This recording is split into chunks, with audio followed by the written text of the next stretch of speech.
Ecco, allora, naturalmente il mio intervento sarà leggermente diverso da quelli che mi hanno preceduto. Perché? Perché finora si è parlato della figura dello psicologo professionista, quindi lo psicologo già formato.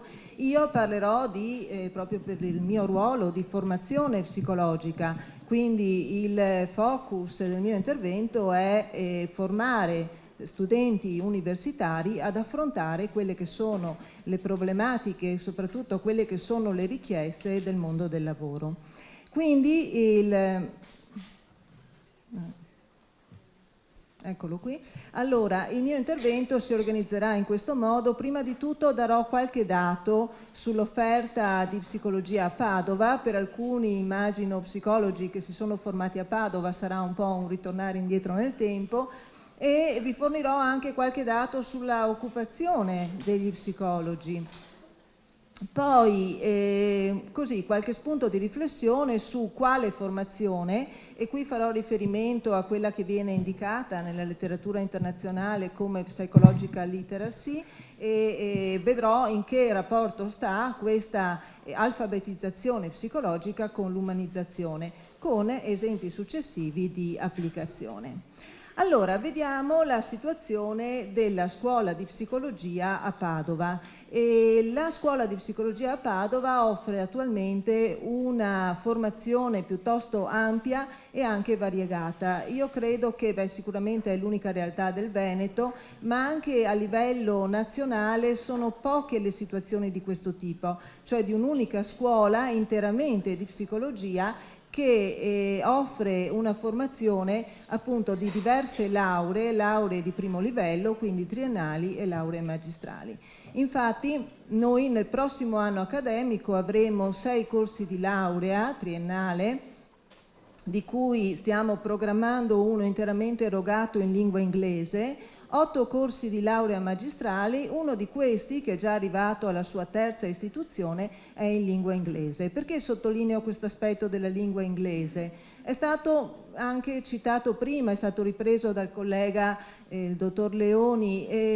Perché? Perché i professionisti e quindi anche gli psicologi sempre di più si trovano a dover operare all'interno di un contesto che è multiculturale e multilinguistico. Quindi la conoscenza almeno di un'altra lingua, cioè dell'inglese, e anche imparare la psicologia in inglese, e questo aiuta, cioè porta alla competenza psicologica ma porta anche alla competenza della lingua, cioè riteniamo che sia un aspetto molto importante, tenendo conto anche che i nostri studenti spesso fanno una parte del loro percorso o completano poi il loro percorso all'estero. E attualmente abbiamo circa 6.000 studenti tra triennale e magistrale, circa 130 docenti. I corsi afferiscono a 3 diversi dipartimenti, 2 interamente psicologici e un dipartimento dove c'è una sezione di psicologia applicata, il tutto coordinato dalla scuola di psicologia. Mi sarebbe piaciuto mostrarvi un piccolo video, un mini video che noi abbiamo fatto per far conoscere la nostra offerta formativa all'estero. Quindi è un piccolo video in lingua inglese in cui si vedono anche gli ambienti di psicologia, il volto umano della psicologia, quindi i nostri studenti, i giovani ricercatori. Visti i tempi non ve lo proietto, però lì trovate il riferimento, così potete per conto vostro andarvelo a vedere. È decisamente carino. Allora, alcuni dati sugli iscritti e soprattutto la provenienza dei nostri iscritti, perché noi riteniamo che la provenienza sia importante. Allora, alla vostra sinistra vedete appunto la torta con la provenienza delle lauree magistrali. Che cosa si può vedere? Che sono equamente distribuiti, 48% versus il 52%, studenti che provengono dal Veneto e studenti che provengono da fuori regione. Quindi che cosa vuol dire questo? Che anche se negli ultimi 10-15 anni moltissimi corsi di psicologia sono stati attivati un pochino in tutta Italia, Padova continua a mantenere ancora una forte attrattività. E questo non è marginale e secondario in questa precisa fase in cui per i problemi economici che tutti noi ben conosciamo c'è la tendenza a iscriversi abbastanza vicino a casa, naturalmente per evitare le spese ovvie da parte della famiglia di appartamenti e cose di questo tipo. Quindi per noi è una responsabilità sapere che abbiamo degli studenti e quindi delle famiglie alle loro spalle che probabilmente fanno anche dei sacrifici per permettere ai loro figli di venire a Padova. Provenienza delle lauree magistrali. Qui naturalmente siamo andati a vedere invece quanti si sono laureati da noi e quanti invece si sono laureati alla triennale fuori Padova, e il dato è molto buono perché abbiamo un 69% di nostri laureati triennali che continuano la magistrale, ma abbiamo un 31% di laureati che provengono appunto da altri atenei, quindi di nuovo questo dato di Padova che continua ad attrarre. E ecco, un altro dato così positivo è quello del dropout. Noi abbiamo nelle triennali al primo anno un 10% che è come dire, uno dei dati più bassi di dropout di tutto l'Ateneo. Quindi questo ci dice che insomma qualcosa è stato fatto a livello di Ateneo, soprattutto sull'orientamento, cioè sul far capire a questi studenti che cosa andranno ad imparare e quindi orientarli in maniera corretta. Occupazione degli psicologi, questo è un dato, sappiamo tutti, un dato dolente. Infatti noi ci poniamo il problema, cioè tutti questi laureati che esforniamo ogni anno, che cosa andranno a fare? Abbiamo i dati di Alma Laurea, quelli che io adesso vi mostrerò sono gli ultimi disponibili, quelli dell'indagine 2012. Allora, la condizione occupazionale, qui ce l'abbiamo a 3 anni dalla laurea e a 5 anni dalla laurea, e l'istogramma, quello grigio più chiaro, sono la media della percentuale di occupati dell'Ateneo, quello scuro sono i nostri. Allora, come potete vedere, il dato non è negativo perché a 3 anni siamo leggermente sotto alla media dell'Ateneo, però tenete presente che Padova è un Ateneo dove ci sono parecchi corsi di ingegneria, abbiamo molti studenti di medicina, tutta l'area delle infermerie, che insomma sono corsi che ancora tengono per l'occupazione. A 5 anni proprio questo gap si riduce. Quindi ci sono luci ed ombre, perché se andassimo poi a vedere queste persone, ad esempio il reddito medio, cioè se voi andate a vedere i dati di Alma Laurea ci sono le ombre, però c'è questo aspetto positivo. Alla fine i nostri laureati trovano un lavoro, e cosa interessante è che se si va a chiedere loro se utilizzano nel lavoro le competenze acquisite durante il percorso universitario, vediamo che circa un 50% dice di sì. Di nuovo, a distanza di 5 anni è nella media dell'Ateneo, quindi confrontato con altre categorie professionali che in genere sono considerate più forti e anche, come dire, più univoche come tipo di competenza che uno si aspetterebbe viene richiesta nel lavoro. Allora, quindi una situazione sicuramente variegata, con luci ed ombre, ma anche sicuramente degli aspetti positivi, un'organizzazione, ve l'assicuro, complessa, anche dovuta alla nuova, cioè alla legge, la cosiddetta legge Gelmini, che ha cambiato moltissimo in questi ultimi anni l'assetto dell'università.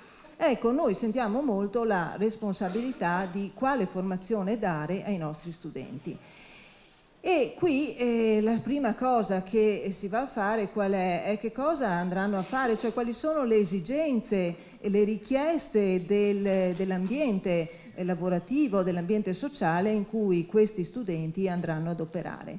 E qui ho riportato una frase di un collega, Trapp, che si occupa in particolare proprio di formazione ad alto livello, quindi formazione universitaria, che dice che i laureati di domani avranno bisogno di essere flessibili al punto da svolgere dei lavori che al momento ancora non esistono. E questo credo proprio sia così, cioè è un dato di cui dobbiamo tener conto. E infatti sempre in questo filone di ricerca si trovano quelle che sono le competenze e le attitudini richieste attualmente, ma ancora di più in futuro nei contesti lavorativi, e sono quelle che trovate elencati. In primo luogo l'adattamento ai cambiamenti tecnologici, che non deve essere soltanto un adattamento passivo, ma deve essere anche un ottimale utilizzo di queste nuove tecnologie, e ci sarebbe molto da dire sull'utilizzo delle nuove tecnologie da parte degli psicologi, perché offre degli scenari che sono sicuramente molto interessanti.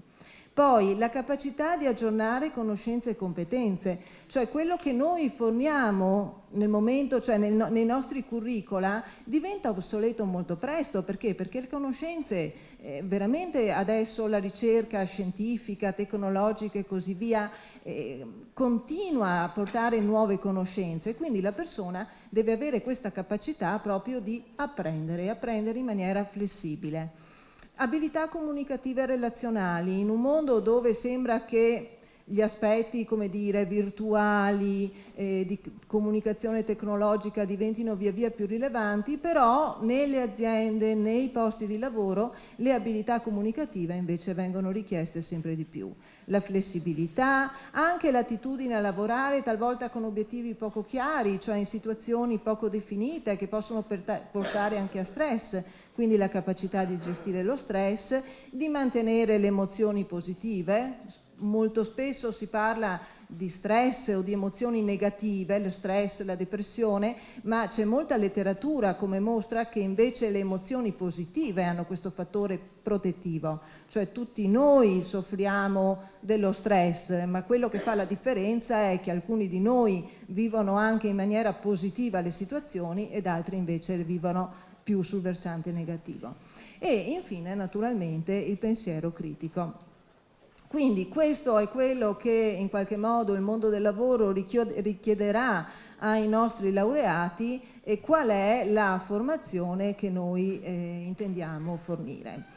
Il principio ispiratore, secondo me, cioè l'ho ripreso, o comunque tanto per darvi, come dire, un flash molto immediatamente evidente, l'ho ripreso da una frase di George Miller che circa 50 anni fa, allora lui era presidente dell'Associazione Americana di Psicologia, che è veramente una potenza ancora adesso nell'ambito della psicologia internazionale, e appunto come presidente, nell'introduzione ad un convegno dell'associazione, aveva intitolato il suo discorso, il suo intervento, con psicologia come un mezzo per promuovere il benessere umano.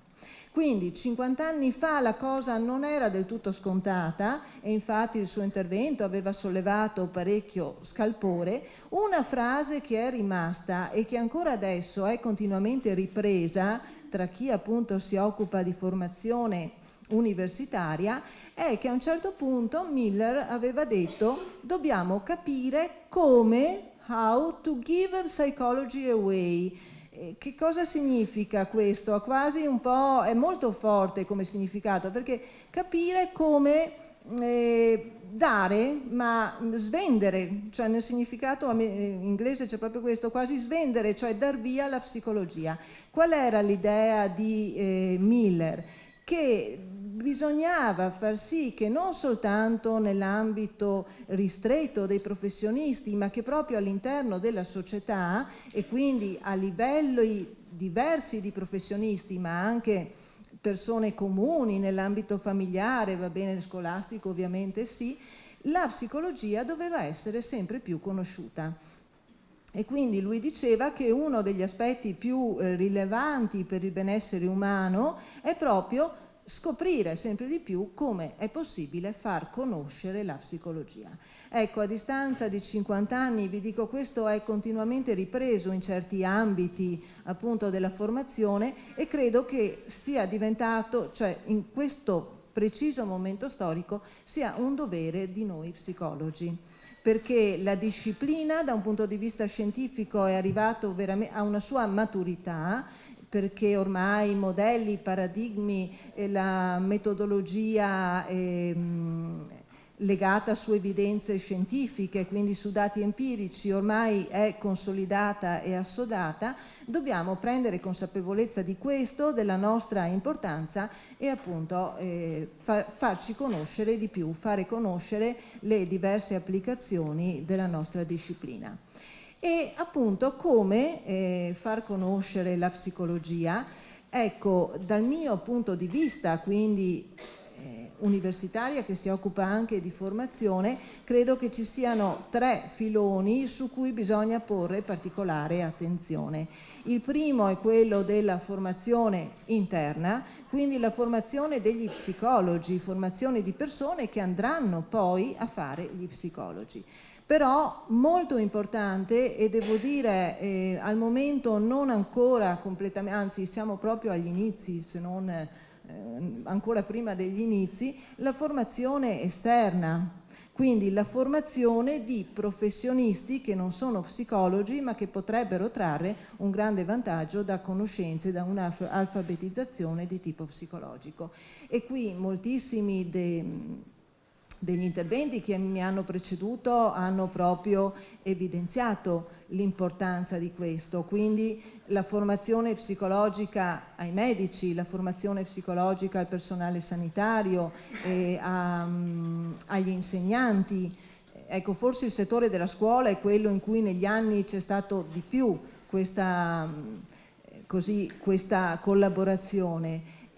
Ma non soltanto, io ad esempio che mi occupo di scienze cognitive, quindi dal punto di vista della ricerca, rappresentazione dello spazio, psicologia ambientale, sempre più ho richieste di ingegneri, di architetti, cioè la robotica richiede conoscenze cognitive, di processi cognitivi. L'architettura, perché diventi umanizzante, richiede la conoscenza di processi cognitivi e affettivi ben specifici. Quindi ci sarebbe molto da fare, c'è molto da fare e ancora si fa poco a livello universitario per mettere insieme, cioè per avviare dei progetti proprio che non siano così sporadici riguardo a una formazione all'interno di altri corsi di laurea che non siano di psicologia.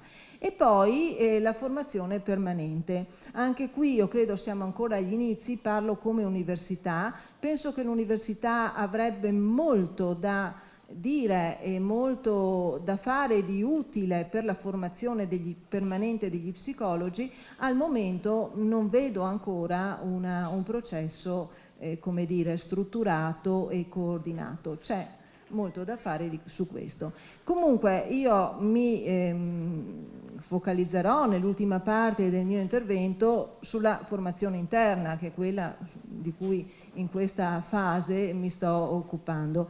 Quindi come formare questi giovani studenti che frequentano le nostre lauree triennali e magistrali. Allora, un concetto di riferimento soprattutto per la formazione di primo livello, quindi triennale, è quello di psychological literacy. Che cosa si intende? È quel core, cioè quel nucleo fondamentale di discipline, di competenze, quindi, che vanno trasmesse a giovani, a studenti che incominciano ad apprendere la psicologia.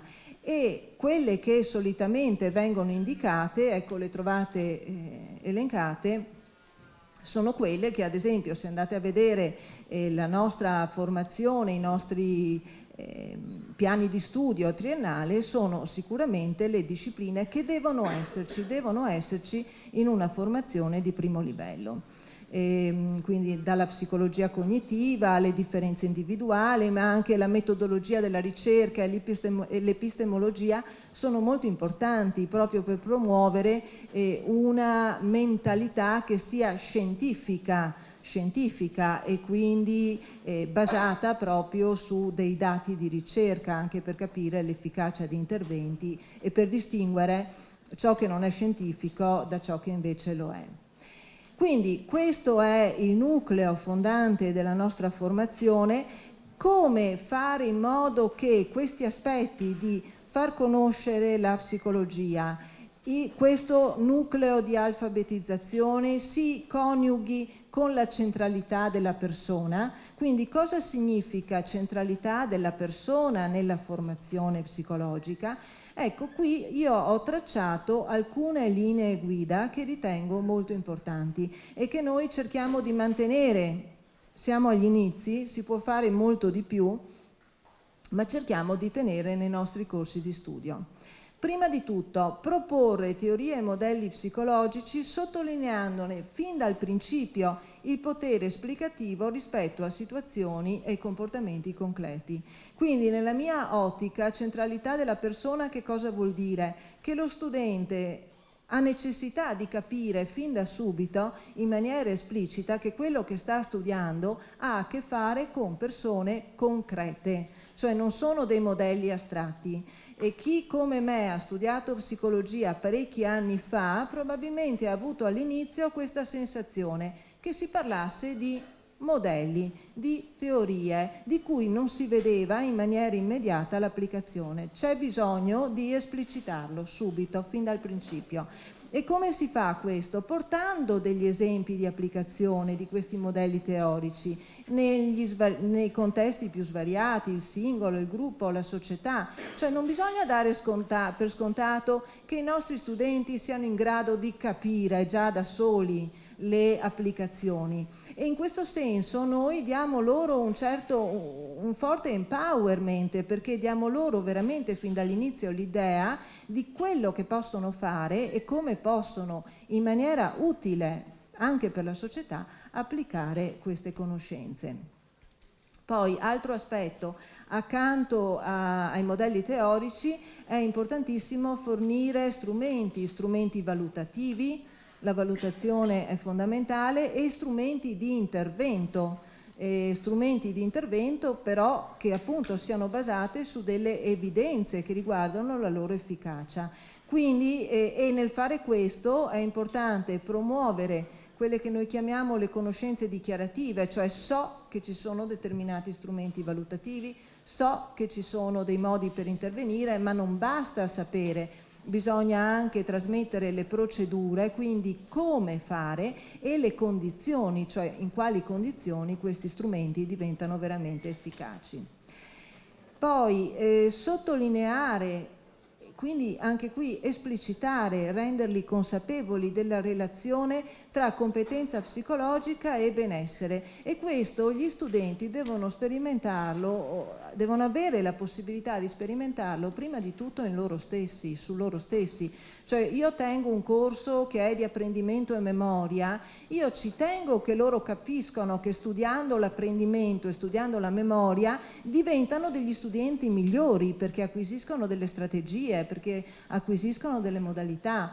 Quando loro studiano emozioni positive e negative, dovrebbero capire l'importanza nella loro vita di queste emozioni, quindi di esserne consapevoli e anche di saperle gestire al meglio, e così via. E infine far riflettere sulle attuali applicazioni della scienza psicologica, ma anche in qualche modo promuovere in loro un pensiero creativo che permetta loro proprio di capire quali saranno le future potenzialità. E io questo lo scopro costantemente con i miei laureandi, cioè io ho determinati modelli in mente di quello che si può fare, eccetera, e loro talvolta, spesso, non parliamo poi dei dottorandi, mi portano dei modelli che sono ancora al di là, cioè il futuro sono veramente loro, ma bisogna dare spazio a questa loro creatività. Quindi finisco con alcuni esempi in cui, proprio esempi concreti, finora ne sono stati visti anche molti altri, di che cosa significa per me umanizzare la psicologia, o comunque nel nostro caso umanizzare così un contesto sanitario, ma non solo il contesto sanitario, cioè la psicologia può umanizzare molti contesti. Che cosa vuol dire che può umanizzare? Cosa vuol dire mettere al centro la persona?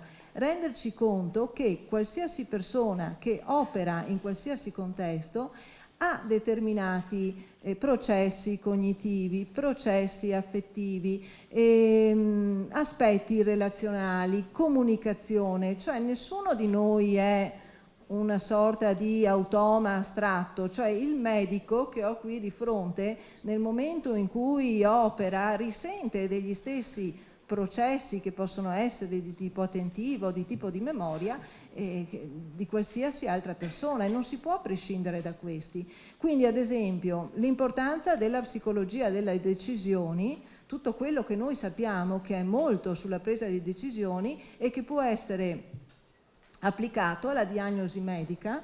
Non è per niente, come dire, scontato che la diagnosi, fare una diagnosi sia così, non è semplice, ma anche la diagnosi può risentire di determinati bias di tipo che sono dei processi veramente psicologici, e anche la decisione rispetto alla cura, la decisione del paziente rispetto alle proprie cure, ma anche la decisione del medico nel proporre determinate cure, risente di aspetti tipici cognitivi della presa di decisioni. La psicologia dell'attenzione. Recentemente, negli ultimi anni, abbiamo avuto moltissime ricerche su come ristorare le risorse attentive, e in determinati lavori questo è fondamentale. Perché? Perché evita incidenti nel lavoro. E i programmi quindi di miglioramento delle risorse attentive. La settimana scorsa ero ad un convegno internazionale e c'erano gruppi, per esempio del Max Planck Institute della Università della California a Santa Barbara, che portavano proprio dei programmi molto estesi che partono dai meccanismi cellulari per arrivare alla autoconsapevolezza, che dimostrano proprio come è possibile migliorare le risorse cognitive a diversi livelli e su diversi ambiti professionali.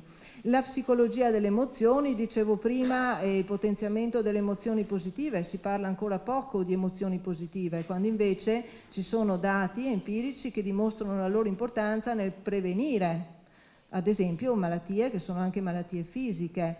I programmi su empatia e su compassion, compassione, cioè l'essere empatici e provare compassione verso gli altri, non è il modo che ci farà arrivare in paradiso, forse anche quello, ma sono delle funzioni tipiche dell'essere umano che possono essere sviluppate e che ci portano poi a svolgere meglio il nostro lavoro e a stare meglio con noi stessi.